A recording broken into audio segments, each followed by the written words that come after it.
Hello geometry and welcome to another week. So this week I experimented with making some shorter videos, but that means there's a few more of them.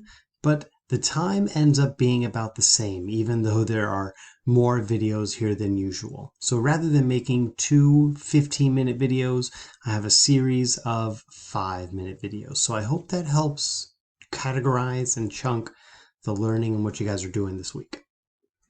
This week we're looking at parallel lines and triangle angle relationships. And so focus on the triangle angle relationships, because what ends up happening is that our parallel line angle relationships really just support our triangle angle relationships. They're really just in the background and we're just pulling in and applying the relationships that we need in order to understand the new ones. That means, though, if you don't know your parallel line angle relationships from last week, absolutely get out your notes, pull out some note cards, grab Quizlet, whatever tools and resources you need, and hammer those vocab words. Make sure you understand them and you know them, so then this upcoming week is accessible and easy for you. I look forward to helping you guys out. Good luck, and I look forward to seeing you on Wednesday and Thursday. Take care, everyone.